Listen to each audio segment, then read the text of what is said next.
Good day to all of you students. Today I shall teach you class 9 civics, chapter 3rd. Name of the chapter is Constitutional Design and it's a part 1 of this chapter. Student, it's chapter 3rd and name of the chapter is Constitutional Design. Student, let us start this chapter from the overview. We noted in the previous chapter that in democracy the rules are not free to do what they like. We noted in the previous chapter student, हमने पहले वाले chapter में क्या note किया था कि democracy में जो रूलर्स होते हैं आर नॉट फ्री. जो रूलर्स होते हैं वो फ्री नहीं होते हैं to do what they like, कि वो जो चाहे वही काम कर लें. तो डेमोक्रेसी में जो राजा होते हैं, जो रूलर्स होते हैं, जो लीडर्स लोग होते हैं, वो ऐसा नहीं कि वो आज़ाद होते हैं और जो उनकी इच्छा है वो कर लें. There are certain basic rules that the citizen and the government have to follow. Democracy में क्या होता है, कुछ रूल्स होते हैं जो सिटीजन्स को भी फॉलो करने पड़ते हैं और सरकार को भी फॉलो करने पड़ते हैं. All such rules together are called constitution. और ये सारे जो रूल्स जो हम फॉलो करते हैं उनको कॉन्स्टिट्यूशन बोला जाता है, उनको संविधान बोला जाता है. As the supreme law of the country the constitution determine the rights of the citizen, the power of the government and how the government should function. As the supreme law of the country, और constitution क्या है student, ये हमारे भारत का जो है supreme कानून है. As the supreme law of the country the constitution determine, constitution संविधान जो है हमारा ये निश्चित करता है कि नागरिक के क्या जो है अधिकार हैं और सरकार की पावर क्या है और गवर्नमेंट जो है किस तरह से काम करती है. इन दिस चैप्टर वी आज some basic question about the constitutional design of democracy. और जब हम ये चैप्टर पढ़ेंगे स्टूडेंट कॉन्स्टिट्यूशनल डिज़ाइन, तो हम कॉन्स्टिट्यूशनल डिज़ाइन के जो है डेमोक्रेसी के कुछ क्वेश्चन पुटअप करेंगे. Why do we need a question, हमारे क्वेश्चन होंगे कि हमें कॉन्स्टिट्यूशन संविधान की ज़रूरत क्या है, how are the constitution drawn up, और ये क्वेश्चन कॉन्स्टिट्यूशन जो है हमारा संविधान कैसे बना, हु डिज़ाइन दैम, और किसने डिज़ाइन किया, एंड इन व्हाट वे, और किस तरह से डिज़ाइन होता है. What are the values that shape the constitution in democratic states and what are the values, और कौन सी वैल्यूज़ होती हैं जो संविधान को जो है, देश के संविधान को जो है, डेमोक्रेटिक स्टेट के जो संविधान होता है उसको शेप करती हैं. Once the constitution is accepted can we make changes later as required by the changing condition. एक बार कहते हैं अगर हमने संविधान एक्सेप्ट कर लिया, हमारा संविधान बन गया, क्या हम उसमें जो है बदलाव कर सकते हैं जब हमें ज़रूरत हो या कुछ हालात में बदलाव आए, तो क्या हम उसमें जो चेंज कर सकते हैं. One recent instance of designing constitution for democratic state is that of the South Africa.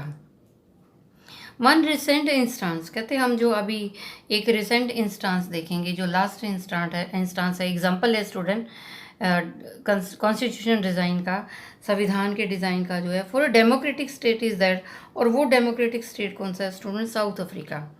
South Africa की जो है हम संविधानिक डिज़ाइन के बारे में बात करेंगे. We begin this chapter by looking what happened there and how the South Africa went about the task of designing their constitution. हम इस चैप्टर में शुरू में पढ़ेंगे स्टूडेंट what happened, क्या हुआ था वहाँ पे, how the South Africa went about this task, और साउथ अफ्रीका ने कैसे सोचा कि उन्होंने जो अपने संविधान को डिज़ाइन करना है, संविधान बनाना है. Then we turn to how the Indian Constitution made. फिर उसके बाद हम पढ़ेंगे कि भारत का संविधान कैसे बना था, what its foundational values are, इसकी वैल्यूज़ क्या हैं, and how it provides a good framework for the conduct of citizen life, और किस तरह से ये जो है एक नागरिक की ज़िंदगी के ऊपर जो है किस तरह से ये फ्रेमवर्क है, एक अच्छा प्रोवाइड्स ए गुड फ्रेमवर्क, एक नागरिक की ज़िंदगी चलाने के लिए जो है एक अच्छा फ्रेमवर्क है. And that of the government, और गवर्नमेंट के लिए भी ये बहुत सही है. Student first we will get to know about the democratic constitution in South Africa. पहले हम पढ़ेंगे कि साउथ अफ्रीका का जो है democratic constitution. I have fought against white domination and I have fought against black domination.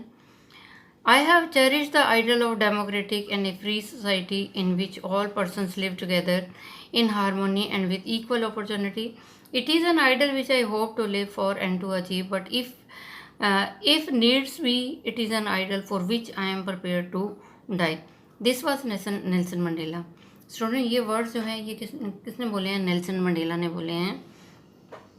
Nelson Mandela ने बोला आई have fought against white domination, कहते मैंने जो है लड़ाई लड़ी अगेंस्ट वाइट डोमिनेशन, जो अंग्रेज़ों ने जो है हम पे जो है रूल किया, हम पे डोमिनेट किया, मैंने उनके खिलाफ जो है युद्ध लड़ा।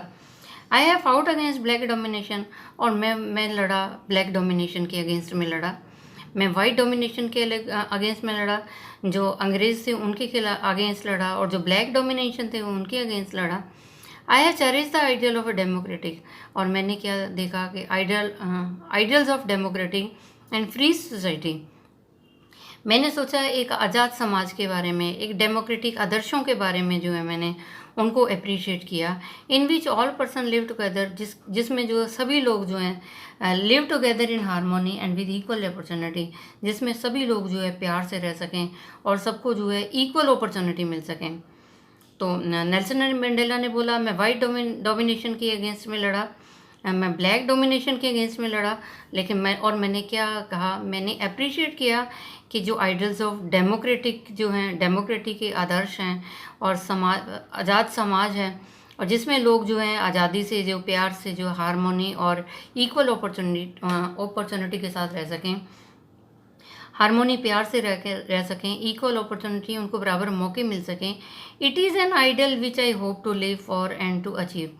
यही एक आदर्श था जिसके बारे में मैंने आई होप टू लिव, कि मैंने सोचा कि जिसके लिए हमें ज़िंदा रहना है और ज़िंदा रहने की एक उम्मीद है और जिसको हमने जो है हासिल करना है। But if needs be it is an ideal for which I am prepare to die, और अगर इसके लिए ज़रूरत पड़ी तो मेरा ये भी एक आइडल है कि मैं जो उसके लिए मरने के लिए भी तैयार रहूँगा, कि लोगों को समाज के अंदर प्यार से रहें, इक्वल अपॉर्चुनिटी मिलना चाहिए, और वो जो है इसके लिए उनको उम्मीद थी और उसको ये जो हासिल करना चाहते थे, और उन्होंने कहा अगर ज़रूरत पड़ी तो मैं इसके लिए मरने के लिए भी तैयार हूँ। This was Nelson Mandela. कहते ये नेल्सन मंडेला था, being tried for treason by the white south African government. कहते ये this was Nelson Mandela being tried for treason by the white south African government. इनको क्या जो साउथ अफ्रीका जो government थी उन्होंने जो है इन पे जो है ट्रीजन किया था, धोखाधड़ी का केस लगाया था। He and 7 other leaders were sentenced to life imprisonment in 1964 for daring to oppose the apartheid regime in his country। और नेल्सन मंडेला और उनके साथ सात जो लीडर और थे, और उनको जो है जेल में डाल दिया, इम्प्रिजनमेंट कैद में कर दिया, सेंटेंस टू लाइफ इम्प्रिजनमेंट, उम्र कैद दे दी उनको 64 में। फॉर डेयरिंग, किस लिए दी उनको जो है उम्र कैद इसलिए दे दी क्योंकि उन्होंने जो है फॉर डेयरिंग उन्होंने हौसला किया to oppose the apartheid regime in the country, क्योंकि उनके देश में जो क्या अपार्थाइड सिस्टम था, रेशियल डिस्क्रिमिनेशन था, जात पात में जो है भेदभाव था, और वो लोग जो है अगेंस्ट ब्लैक लोग थे, काले लोगों जो ब्लैक लोग थे उनके साथ जो है इल ट्रीटमेंट था, अच्छा बिहेवियर नहीं था। He spend the next 28 years in South Africa's most dreaded prison Robben island.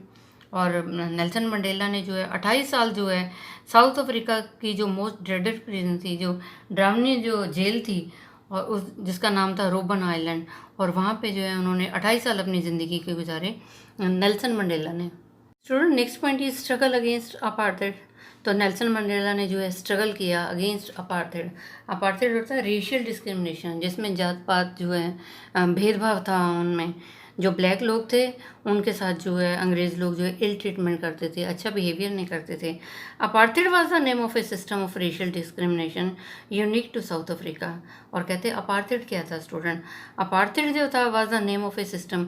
Apartheid एक सिस्टम का नाम था जिसमें क्या था, रेशियल डिस्क्रिमिनेशन था, जिसमें जात पात पे जो है भेदभाव था, और ये साउथ अफ्रीका में था। The white European impose this system on south Africa. और जो वाइट लोग थे, जो अंग्रेज लोग थे, अंग्रेज यूरोपियन लोग थे, उन्होंने इस सिस्टम को जो है impose this system on south Africa. South Africa में इस सिस्टम को जो है इम्पोज किया, और नेल्सन मंडेला क्या थे, इसके अगेंस्ट में थे। ड्यूरिंग द 17 एंड 18 सेंचुरी, कहते 17वीं और 18वीं जो शताब्दी में किया हुआ student, the trading companies from Europe occupied with arms and forces. और जो ट्रेडिंग कंपनी थी, जो व्यापार करने के लिए आई थी कंपनी यूरोप से, उन्होंने यहाँ पे ऑक्यूपाई कर लिया, और उन्होंने ऑक्यूपाइड इट विद आर्म्स, उन्होंने अपने हथियार और अपनी फोर्स के साथ जो है यहाँ पे कब्जा कर लिया साउथ पे।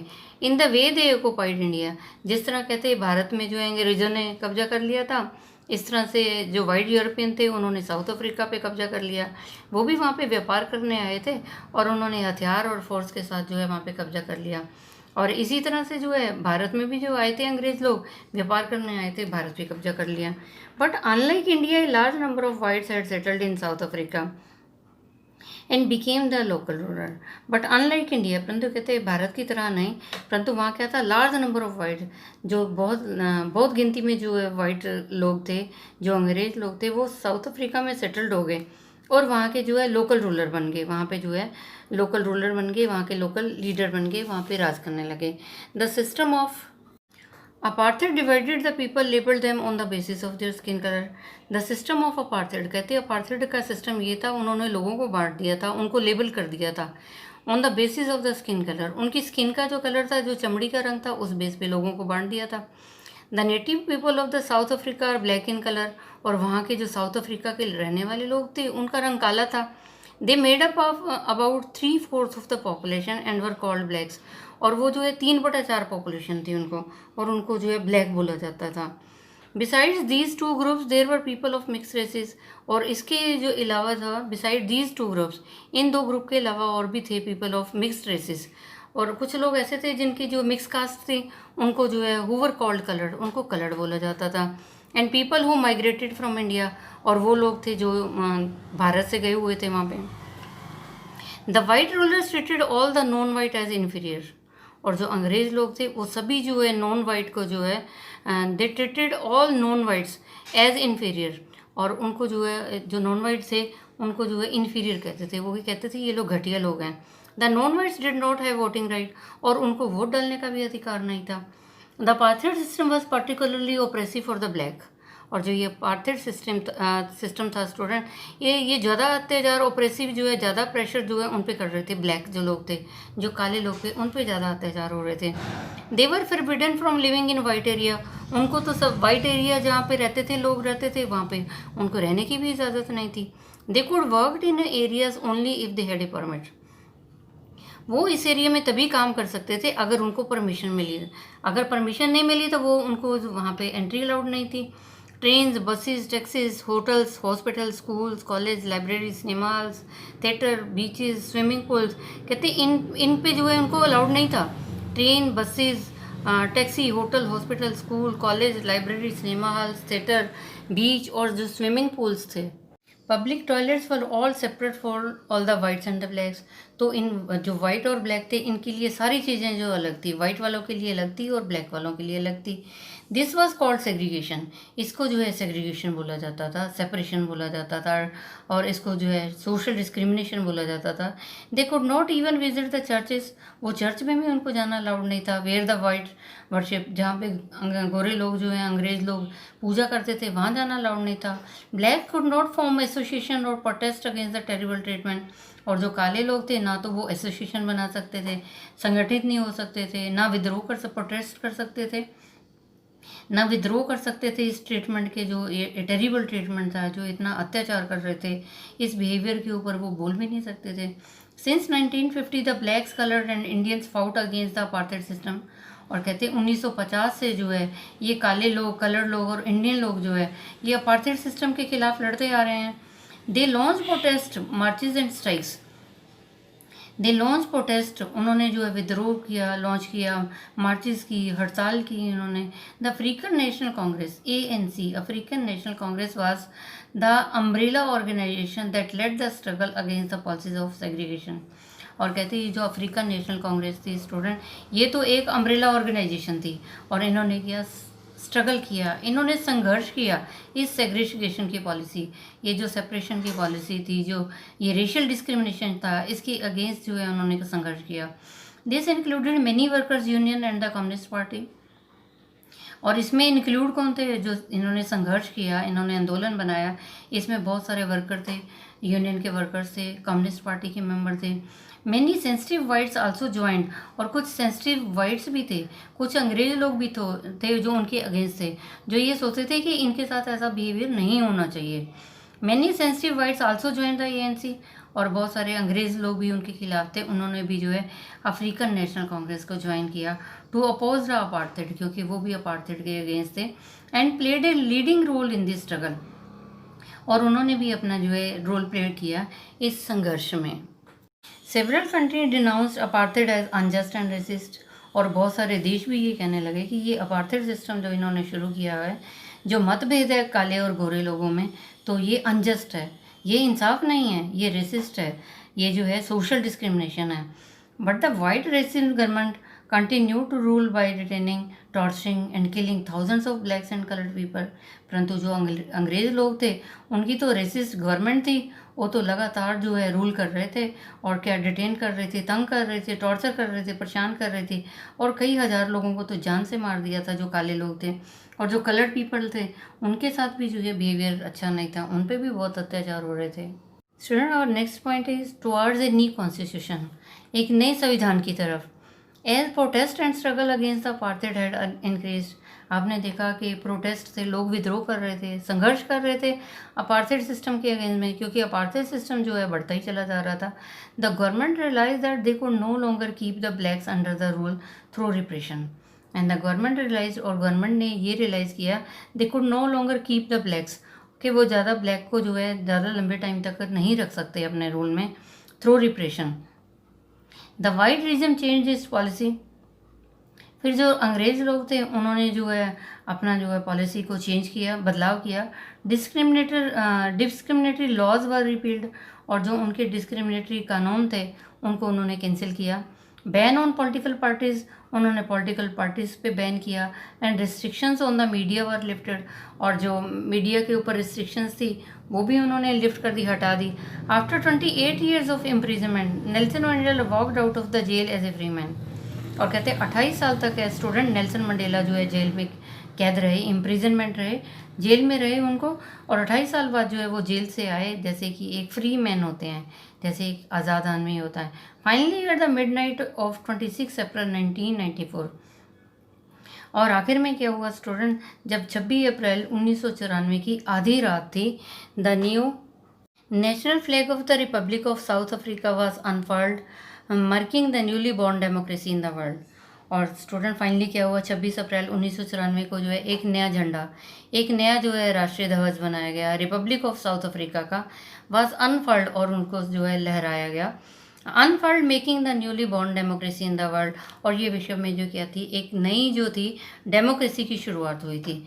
The apartheid government came to an end, और अपार्थाइड गवर्नमेंट जो है ख़त्म हो गया, रेशियल डिस्क्रिमिनेशन सिस्टम खत्म हो गया. Paving A way for the formation of a multi racial government. अब जो थी मल्टी रेशियल गवर्नमेंट थी, एक ही रेसिस्ट गवर्नमेंट नहीं थी, अब उसमें जो है और भी जो काले थे, गोरे थे, मिक्स थे, सभी मिल के जो है एक सरकार बनी थी. How did this come about, ऐसा कैसा होगा? Let us here Mandela. चलिए हम मंडेला के बारे में सुनते हैं, नेल्सन मंडेला के बारे में. The first president of this new south Africa on this extra ordinary transition.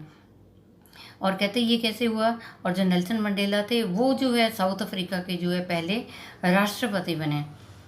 Historical enemies succeed in negotiating a peaceful transition from apartheid to democracy exactly because we were prepare to accept the inherent capacity for goodness in the other.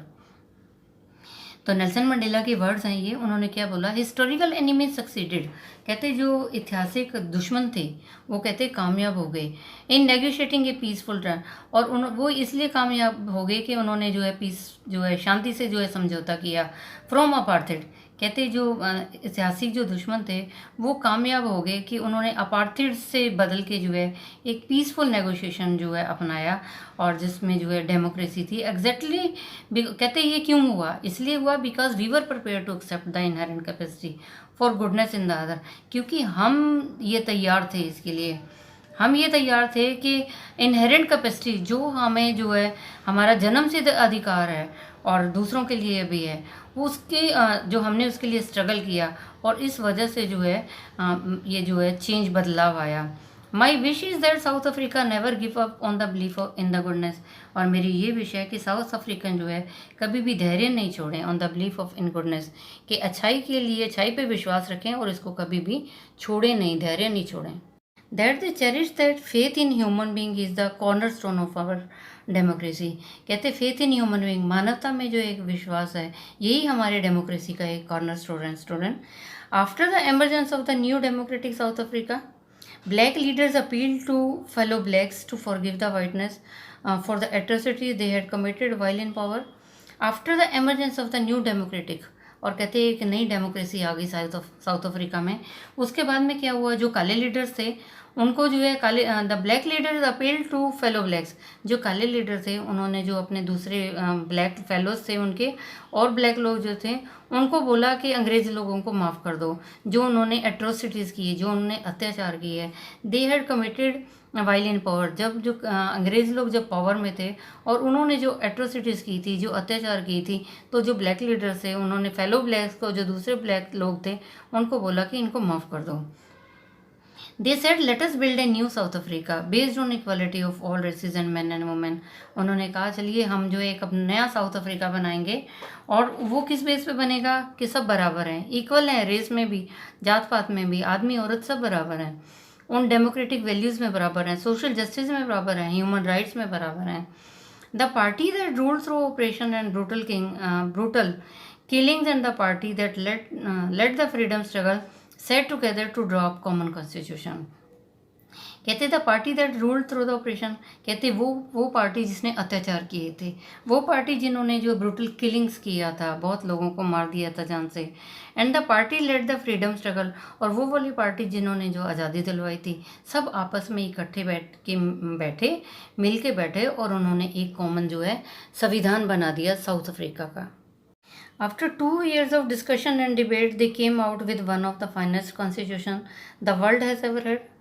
After 2 years of discussion, कहते हैं उन्होंने जो है सभी leader, चाहे black थे, white थे, colour थे, सब ने मिल के जो है 2 साल डिस्कशन किया, डिबेट्स की, फिर फाइनल में जो है उन्होंने जो है अपना संविधान बना दिया। वर्ल्ड हैज़ एवर हेड, कहते विश्व में पहले कहीं नहीं था ऐसा संविधान बनाया। This constitution gave it's citizen the most extensive rights available in any country, और इस संविधान ने जो है इतने जो एक्सटेंसिव राइट्स दिए, एक विशाल अधिकार दिए लोगों को जो पहले किसी और के पास नहीं थे। Together they decided that in search for a solution to the problem, together they decided, आपस में मिल के उन्होंने डिसाइड किया, फैसला किया कि हमें प्रॉब्लम के सोल्यूशन को जो है प्रॉब्लम का सोल्यूशन करना है। नोबडी शुड बी एक्सक्लूडेड, किसी को भी बाहर नहीं निकाला जाएगा। No one should be treated as a demon, किसी को भी जो है जो तंग नहीं किया जाएगा, ट्रीट ऐसे नहीं किया जाएगा कि एक डेमन है, कोई बुरा है। They agreed that everybody should become a part of the solution, वो कहते हैं कि हर व्यक्ति जो है इस सोल्यूशन को कर सकता है। What ever they might have done, चाहे उसने कुछ भी किया है और रिप्रेजेंटेड इन द पास्ट, या उसने पास्ट में कुछ भी किया है, वो कैसा भी है, सबको अधिकार है प्रॉब्लम को सॉल्व करने का। The preamble to the South African constitution sum up this spirit, और कहते हैं the preamble to the South African constitution, और साउथ अफ्रीका कॉन्स्टिट्यूशन का जो है प्रेम्बल भी है स्टूडेंट। प्रेम्बल होता है जब संविधान बनाया जाता है, उसके फर्स्ट पेज पे प्रेम्बल होता है। सम ऑफ दिस स्पिरिट, वो इसकी जो स्पिरिट को बताता है, संविधान की आत्मा के बारे में पता चलता है, स्पिरिट के बारे में पता चलता है। और ये स्टूडेंट कहाँ है, पेज नंबर 50 के ऊपर दिखाया हुआ है। The South African constitution inspire Democrats all over the world, और जो साउथ अफ्रीका में संविधान बना स्टूडेंट, इसने इंस्पायर किया, विश्व के सारे कंट्रीज़ को इंस्पायर किया। A state denounced by the entire world till recently as the most undemocratic one is now seen as a model of democracy.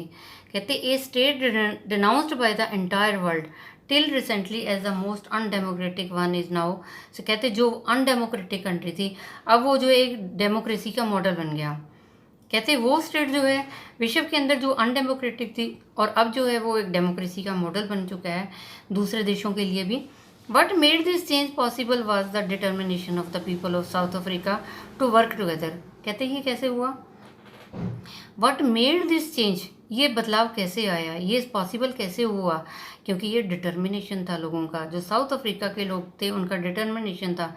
उन्होंने वर्क टुगेदर किया, मिल के काम किया, ट्रांसफॉर्म किया बिटर एक्सपीरियंस को, जो उनका कड़वा था, जो कड़वा सा भाव था उसको उन्होंने बदला into binding glue of rainbow nation, और अपने नेशन को जो है एक रेनबो बनाया, बाइंडिंग ग्लू ऑफ रेनबो बनाया, नेशन बनाया। Speaking on the South African constitution Mandela said, और कहते हैं नेल्सन मंडेला जो है साउथ अफ्रीकन के संविधान के बारे में उन्होंने बोला, जो नीचे वर्ड्स लिखे हैं student.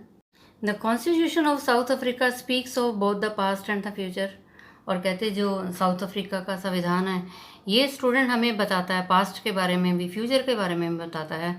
On the one hand, it is a Salman Pact in which we as South Africans declare to one another that we shall never permit a repetition of our racist, brutal and repressive pass.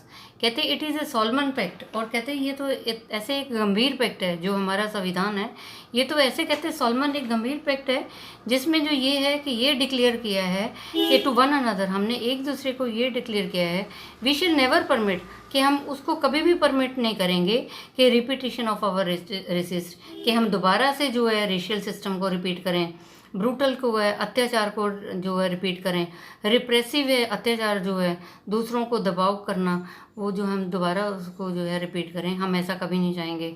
But it is more than that, परंतु ये इससे भी जाता है। It is also a charter for the transformation of country into one which is truly shared by all it's people. और उन्होंने बोला कि जो हमारा डेमोक्रेटिक कॉन्स्टिट्यूशन है, ये डेमोक्रेटिक कॉन्स्टिट्यूशन क्या है, ये एक चार्टर है जिसने जो हमारे देश में ट्रांसफॉर्मेशन किया है, जो बदलाव लेके आया है, in which truly shared by all people, और जहाँ पे हम सब लोग जो है शेयर करते हैं, हम सब लोग जो है बराबर रहते हैं।